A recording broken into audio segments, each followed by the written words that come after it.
Biriya ni ibintu biba mu mupira w'amaguru, ni ibintu tubona ku isi hose, numva ko ni ibintu nk'uko umukinnyi w'imbere ashobora gukora ikosa, umukinnyi ashobora gutega undi muri surface penalty, ashobora gufunga umupira nabi, so ntekereza ko biriya natwe ubwacu tugikina ni ibintu twagendaga duhura nabyo buri munsi umunsi ku wundi, so biba byiza bikaba na experience nziza kandi buri ikosa riberaho kugira ngo rikosorwe, ariko nta nubwo twavuga ko abazamu bahagaze nabi, n'abazamu bahagaze neza. Nkurikije match twakinnye i Kigali na Singida, match ya Kiyovu n'izindi match twagiye dukina, urabona ko abazamu bagiye bagaragaza urwego rwiza.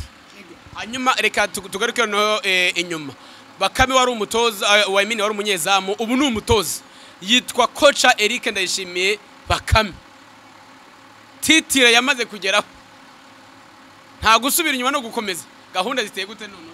Navuga ko gahunda no gukomeza, n'abafite nimero baranditseho Bakame w'umukinnyi cyangwa se baranditseho n'ibindi bintu bagomba gushyiraho koca. Gahunda ubahinduye abantu bose bafite nimero zanjye cyangwa se ubundi banyitaga bajye bongeraho ko ndi koca, ntabwo nkiri umukinnyi. Ubu ni koca Bakame, Coach Eric Ndayishimiye, ariko iko kantu ka koca kagomba kwiyongeraho. Abantu bafite ngo umunyezamu ngo kipa Ndayishimiye bahita bavanaho. Nibavaneho bashyireho koca w'abanyezamu. Yego, hanyuma uri muri Reyo, ariko intumbero zawe noneho zimaze gutinda gukomeza gutoza muri Rayon Sport, harimo kwa upgrading level wenda kuzamuka cyane. Ntekereza ko burya umuntu wese utekereza neza kandi ukunda akazi ke, ufite objectif mu buzima bwe bw'ejo hazaza, si by'umupira gusa, buri wese afite intumbero nziza. Nanjye intumbero yanjye ni ukugera kure hashoboka muri equipe nationale ndetse no kujya sohoka hanze.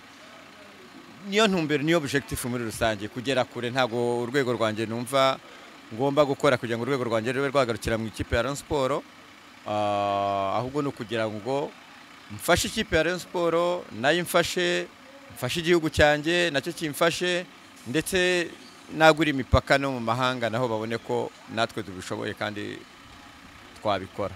Hanyuma mu rugendo muri voyage, navuga ko abantu benshi bakuvuga ati Koca Bakame ne udususurutsa, aradutera story akadusetsa cyane. Urugendo rwawe kuzanga muri Tanzania rwarakoroheye? Wabonye muganira mugahuza cyane? Ntabwo byabura aho tuganira ngo duhuze, ko situko ndi umuntu ukunda kuganira. Benshi twaje tuganira, navuga ko urugendo rwagenze neza, twaje twishimye duseka, kurinda tugera aha, tugera igihe cyo kwinjira mu mikino nyirizina, gutegura umukino nyirizina, ndetse ibintu byose byari bimeze neza kugeza amagingo aya. Ninde muri Rayon Sport ukunda kuguhabya nono? Nawe ujye ukunda guhabya abantu kasereza, ariko ninde ukunda kuguhabya barega gusita batari ku umuntu ubutahe ejo nzamukoma nanjye nkoresha iyo mvugo? Nteka ko nta muntu wapfa kuvangwa aramvuze ngo agiye kumpabya. Umuntu ubu nshokoza kandi nawe arabizi, ni Delphin.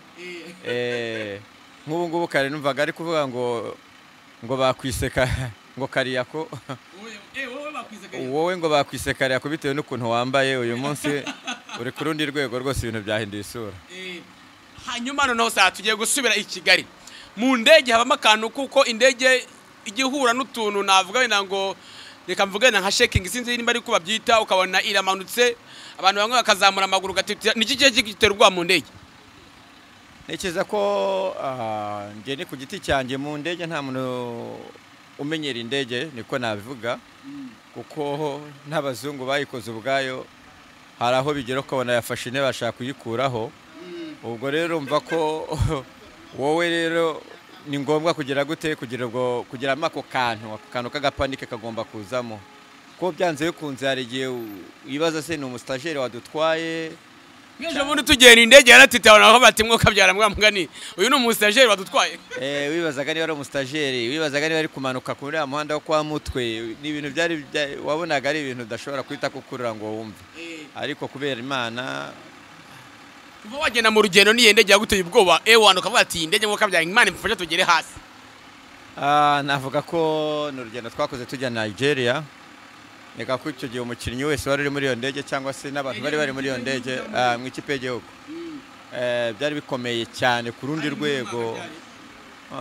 sinibuka umwaka neza ariko twari turi kujya Nigeria tugiye gukina match icyo gihe byari ibintu nka handi wavugaga niyo n'umuntu ufitiye ideni basi niba bishoboka naze mwishyure birangire ngende meze neza nemye nta kibazo ngende ndi umwera kuko byari bikomeye ko byafashe umwanya munini cyane kandi ubona ari ibintu biri ku rundi rwego biteye atansiyo cyane.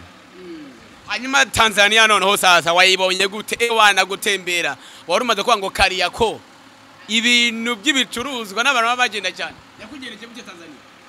Kariako nta muntu utagendekeye neza, abantu bose Kariako yabagezeho, nawe ubwawe bavuze ko bari ko kwita Kariako bawasiri nabo buriya nubegera ukababaza nabo barakubwira ibijyanye n'ibya Kariako.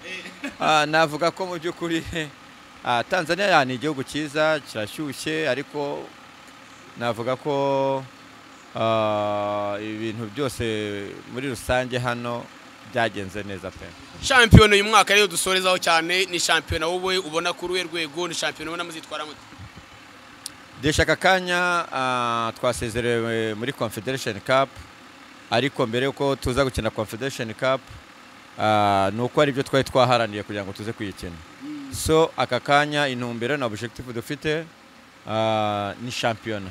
Ubu concentration zose zari zihari zigiye ku ruhande, ubu cyo tugiye kwikosantraho ni kijyanye na shampiyona. Dufite umukino kwa kane na Polisi, ikipe nziza, ni ikipe ikomeye, ariko natwe turi ikipe nziza, natwe turi ikipe ikomeye. Nk'abantu bakubutse muri Tanzania gukina imikino nk'iyi ngiyi ni urwego rwiza.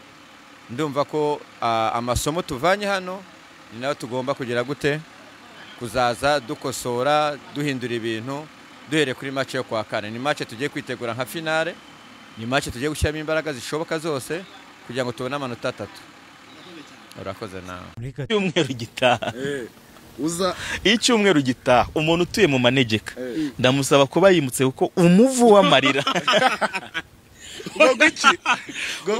umuntu utuye mu manegeka ndamusaba kuba yimuka kubera iki kuwa gatatu hakiri kare saa 10 azabikiza haratemba umuvu w'amarira uturuka mu bice bya Zanyana saa 10 z'amanywa metero kibe zigera muri 500 z'amarira ziramanuka zitemba ziva hariya Zanyamira. Yitwa Kocha Eric Ndayishimiye Bakame, titire yamaze kugeraho, nta gusubira inyuma no gukomeza. Gahunda ziteye gute none? Navuga ko gahunda no gukomeza, n'abafite nimero baranditseho Bakame w'umukinnyi cyangwa se baranditseho n'ibindi bintu bagomba gushyiraho Kocha. Gahunda ubahinduye abantu bose bafite nimero zanjye cyangwa se ubundi banyitaga bajye bongeraho ko ndi Kocha, ntabwo nkiri umukinnyi. Ubu ni Kocha Bakame, Kocha Eric Kocha Ndayishimiye, ariko iko kantu ka Kocha kagomba kwiyongeraho. Abantu bafite ngo umunyezamu ngo kipa Ndayishimiye bahita bavanaho. Nibavaneho bashyireho Kocha w'abanyezamu. Yego, hanyuma uri muri Reyo, ariko intumbero zawe noneho zimaze gutinda gukomeza gutoza muri Rayon Sport, harimo kwa upgrading level wenda kuzamuka cyane.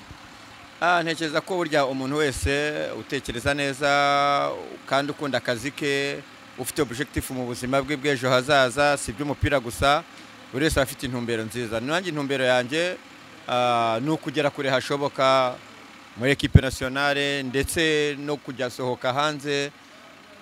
Niyo ntumbero, niyo objective muri rusange, kugera kure. Ntago urwego rwanjye numva ngomba gukora kugira ngo urwego rwanjye rube rwagarukira mu ikipe ya Rayon Sport, ahubwo no kugira ngo mfashe ikipe ya Rayon Sport nayo mfashe igihugu cyanjye.